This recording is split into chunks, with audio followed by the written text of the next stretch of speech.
Tsai Ing-wen's academic dishonesty has been looming over society for the past 2 years now. Its immoral influence makes its way into every corner of society. There are those who know the truth but still allow the establishment to carry on with this charade. Every day, the citizens of this country are fed lies. Even court judges, the final line of defense for human rights, have become puppets of politics. They help conceal this sham and hope that they are not the loose end that blows it wide open. ThesisGate's absurdities are most evident in Tsai Ing-wen's libel lawsuit, which has the establishment wrapped up in covering for her academic dishonesty. Public prosecutors and judges kneel when faced with political pressure. It has not only destroyed the credibility of prosecutors, it has also desecrated the institution of justice.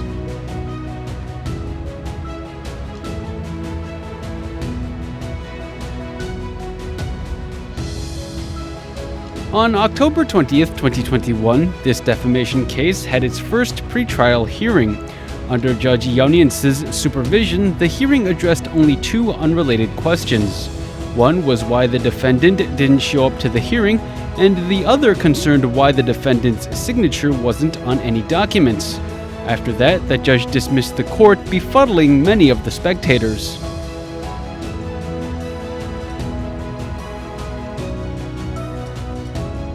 Though the court mulled issuing an arrest warrant, the pretrial hearing's main purpose was to get the case suspended indefinitely.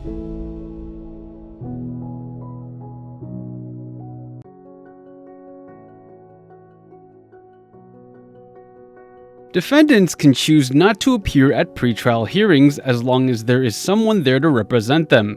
However, Judge Yao and prosecutor Liu Cheng-woo deliberately made it seem like the defendant was trying to evade trial and therefore created a pretense for potentially issuing an arrest warrant. However, Dr. Peng hosts his show and broadcasts his crimes every day. He openly speaks with his lawyers about his litigation strategy. Surely, a judge would approve an arrest warrant in the face of such flagrant action, but Judge Yao does not. What we've seen so far indicates that the Tsai organization is changing its strategy. First, Tsai and her conspirators are trying to deal with ThesisGate through simple court procedures. They want a single judge to decide in Tsai's favor in order to minimize the chance that there will be dissenting opinions on a panel. So, when Li Zhenghua warned Judge Yao the case would draw massive attention, Yao had to cut him off and not respond. Yao left immediately to make sure that final statement didn't make it into the court record.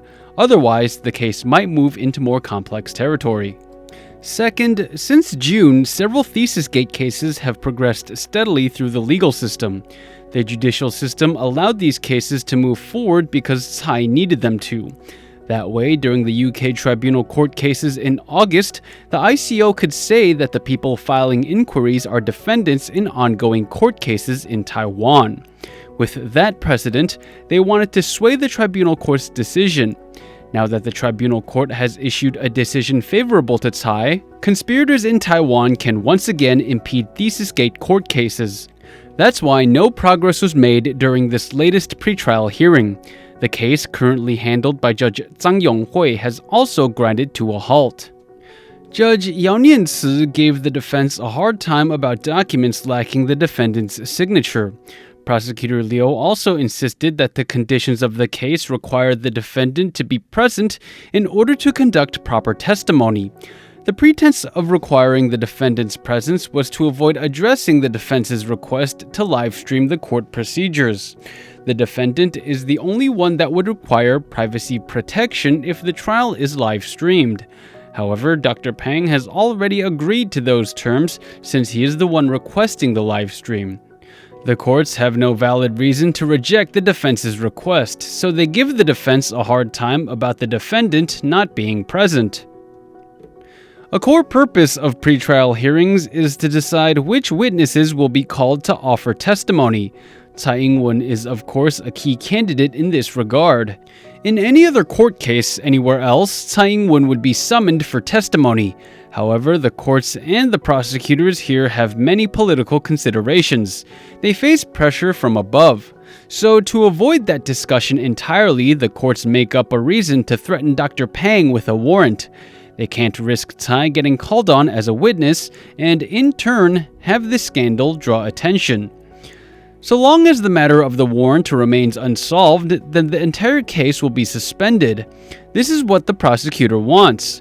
This way, they don't have to address live streaming the trial. They don't have to discuss calling Tsai Ing-wen as a witness. This case can hibernate and move away from the public eye. On October 27th, Prosecutor Liu made a spectacle by sending multiple requests asking the court to issue an arrest order for Dr. Pang. In the following 2 weeks, Liu sent 5 more requests, citing freedom of speech principles and insisting that Dr. Pang was actively avoiding arrest. However, at the time of writing, Judge Yao has yet to issue a warrant.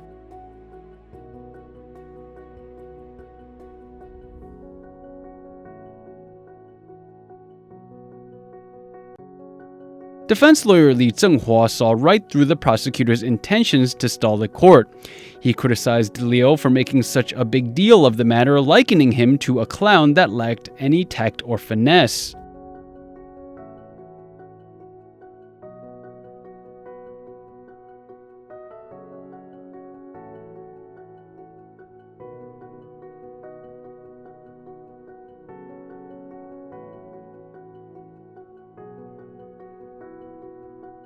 First, arrest warrants should only be issued when someone has actually escaped or concealed information. Suspecting someone of evasion or concealment is not sufficient grounds to issue a warrant. Second, Prosecutor Liu says that the defendant expressed his intention to seek asylum in the UK years ago. Now, Liu says the defendant expresses an intention to seek asylum in the US. Does Liu have any objective evidence to substantiate such subjective and inconsistent speculations? Third, Dr. Pang already appeared in court on May 4th and declined to defend himself behind freedom of speech principles. Which law is the prosecutor citing when he insists that the defendant needs to be there? After refuting Liu's warrant, Li addressed the judge.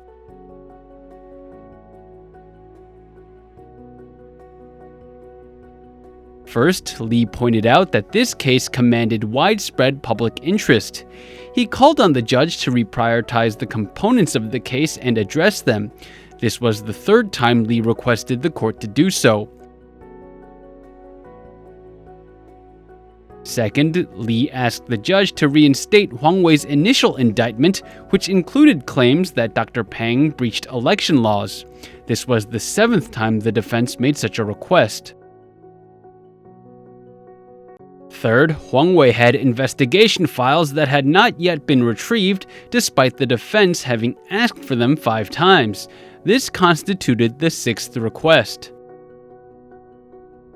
Prosecutor Liu says that Dr. Pang is deliberately stalling the trial, and that's why he has requested an arrest warrant for Dr. Pang.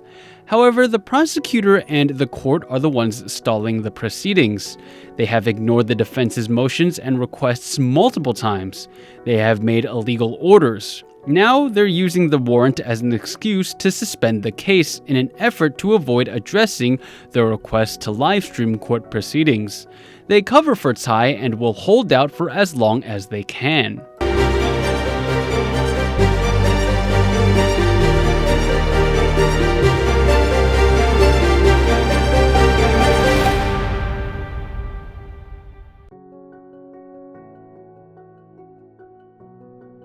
Tsai Ing-wen's academic fraud scandal is growing into a scandal for Taiwan's entire justice system. The High Administrative Court ruled against Professor He Defen in her litigation against the Education Ministry. This was no surprise.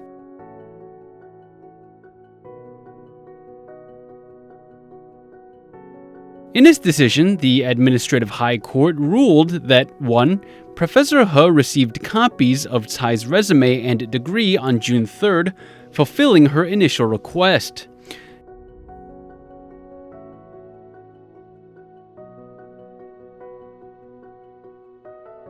2, the National Security Information Protection Act does not give private individuals the right to ask why sensitive documents are classified.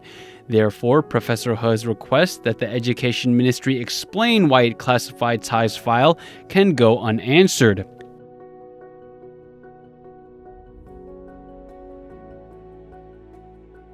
Three. Finally, Professor He's request for 10 million new Taiwan dollars in compensatory fees was denied because she could not show a correlation between the financial damage she suffered and the Education Ministry's actions. From this decision, we can see that the court completely buys into the Education Ministry's accounts, even though it has changed its story several times in court. The courts also say that Professor He's requests were fulfilled on June 3, 2021. It's almost as if the court believes that Professor He's 2-year-long legal battle boiled down to a simple mistake. But if we switch perspectives, we can see that the court's decision was akin to admitting that the Education Ministry did break the law and then downplayed its severity. In reality, the Education Ministry did give Professor He a copy of Tsai's resume on June 3, 2021. That resume in particular was a huge find for ThesisGate. That employment form did not list unfair trade practices and safeguard actions as the thesis Tsai used to apply for teaching positions. Instead, it identifies laws of subsidies, dumping, and market safeguards as the specified work. However, Professor He never applied for such a file, even though the Education Ministry lawyer said that the ministry would be willing to provide any document so long as people applied for them. But Professor He received the employment form unprompted, which hints at a very interesting political power dynamic happening at the Education Ministry.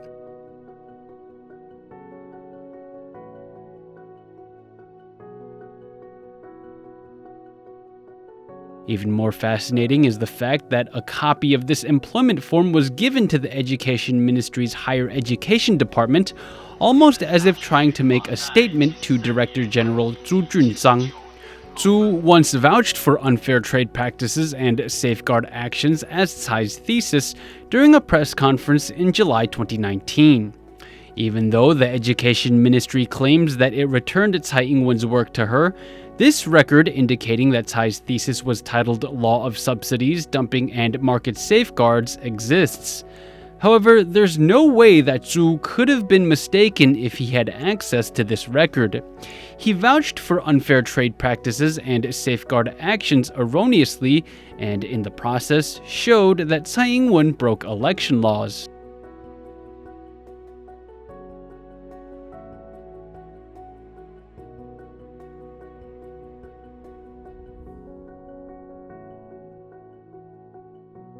It's obvious someone at the Education Ministry grew tired of Zhu's ploys and provided Professor He with the telltale employment documents. The court's claims that the Education Ministry provided He with the information she requested is chock full of hard-hitting implications. There's a negotiation here, and that negotiation is that the Education Ministry threw Zhu Junzang under the bus in order to do damage control. That's why Professor He hit a wall when she asked for an explanation as to why Tsai's files were classified until 2049. The courts cited the National Security Information Protection Act as the end-all be-all in this case. 公文文书处理，我们经过行政的判断之后，我们去做适当的隐匿，把它相关可能涉及到个人各自的同意可以公开的。这我们是经过我们内部的行政的程序。最后签字是谁？我们是经过内部行政程序啦，不好意思。都不敢讲。Of course, Zhu Junzang didn't dare say who authorized the redactions. He didn't want to reveal that he had dealings with the offending organization. However, the order had to have come from somewhere. Professor He wanted to know who signed off on authorizing the 30-year classification. She invoked the Archives Act and the Freedom of Government Information Law to find out who approved the classification. After all, someone had to issue the order, right?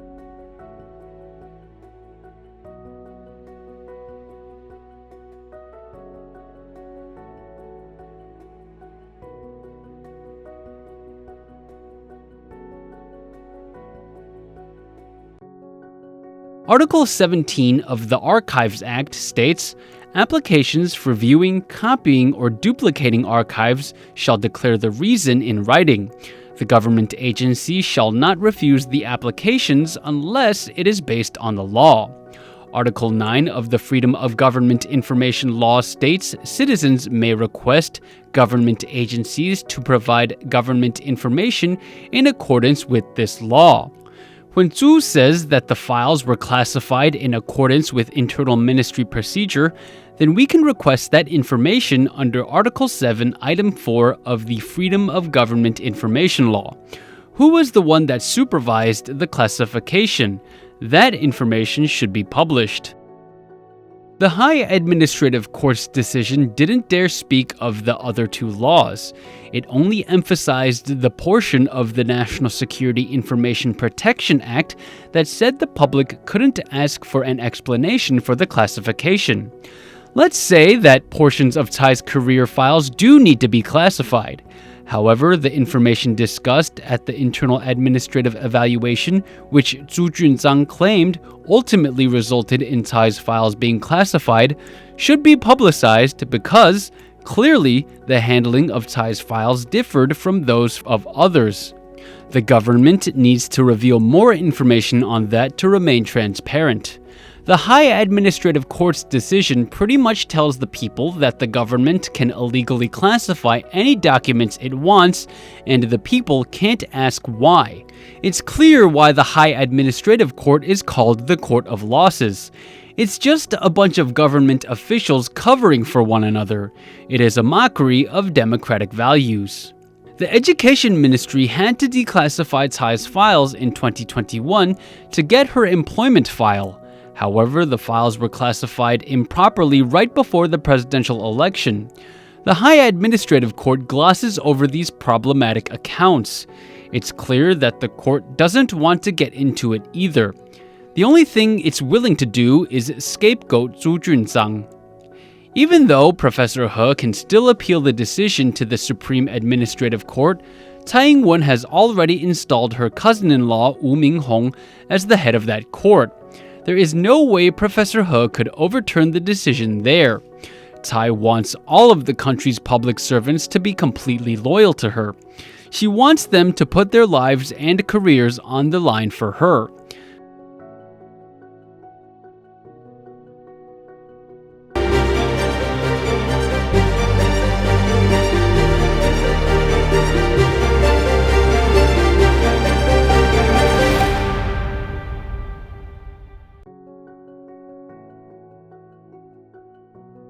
The employment file obtained on June 3, 2021 should have been enough to solidly prove that Tsai Ing-wen faked her degree. However, Tsai has been lying for nearly 4 decades now. She will stoop lower than even what we thought possible. Attached to the employment form was supposedly a copy of Tsai Ing-wen's 1984 diploma. For those of you who have followed ThesisGate since the beginning, this is the first time the Education Ministry has shared a copy of Tsai's diploma it had on file. This document was smeared, smudged, and unclear. The dates are illegible, and even the school seal looks as if it's fading away.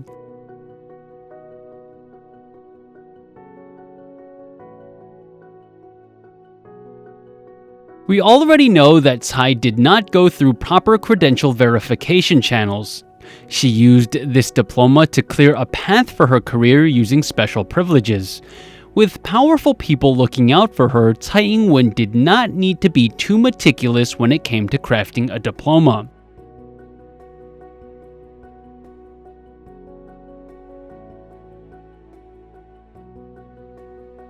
This is why the Education Ministry held off on publishing Tsai Ing-wen's diploma for so long. It knew the shoddy work it had on hand was no good. This is also why the presidential office lied and said it obtained a copy of Tsai's degree from LSE in September 2019.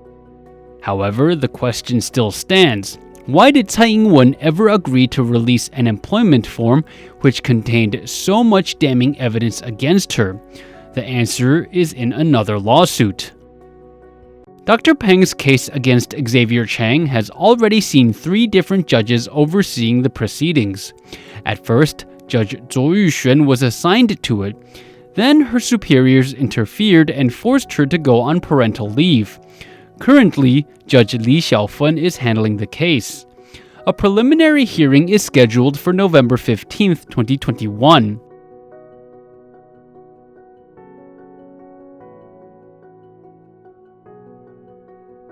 Lawyer Jim Chang has studied the case files meticulously in preparation for the preliminary hearing. It was during one of his reading sessions that he discovered a separate employment form of Tsai Ing-wen's. What was going on? This particular employment form was different from the one the Education Ministry provided. One was oriented horizontally, the other was oriented vertically. However, the dates on both forms are the same. Both are employment history forms. When we compare the two, we find glaring discrepancies. The most important difference is that law of subsidies, dumping, and market safeguards was not written on the second form. Did Tsai Ing-wen just not complete the form, or is this another forged document?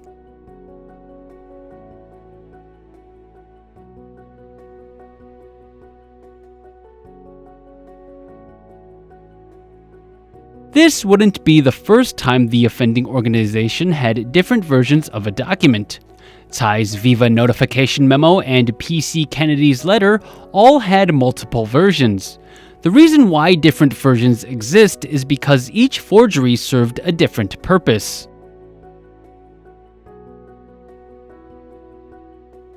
This newly unearthed employment form is once again a different version drawn up to serve a different purpose. This document doesn't indicate a thesis title. Formosa Transnational submitted this document to the case file, which means Wellington Koo and his national security connections helped manufacture the document. This document's existence suggests that Tsai's conspirators accidentally sent out the wrong version. Originally, they probably wanted to send out the copy of the employment history form that did not specify a thesis title.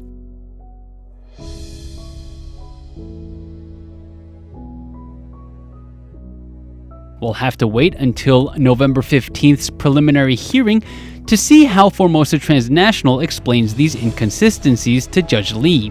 Why do 2 versions of the same form exist? Where did they come from? These 2 forms could very well be the key to getting Tsai Ing-wen called as a witness.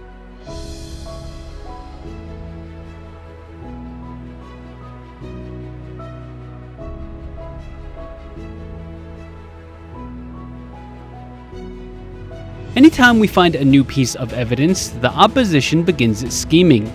Taiwan's national security agencies wield the justice system as a tool for oppression and control. If they can break the law with such impunity, then how are Dr. Peng's fears for his own safety unfounded?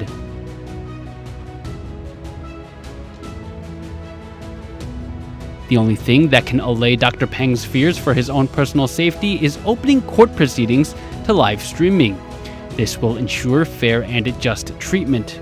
It will also test the mettle and integrity of any judge who handles ThesisGate cases. It seems ThesisGate is now in a deadlock with its opponents. Support pours in from all around the world. With Dr. Peng at the helm, many legal, political, and media representatives have joined the ThesisGate movement. ThesisGate has now reached Germany, Japan, the US, and the UK. A storm is brewing abroad, and it will bring with it judgment.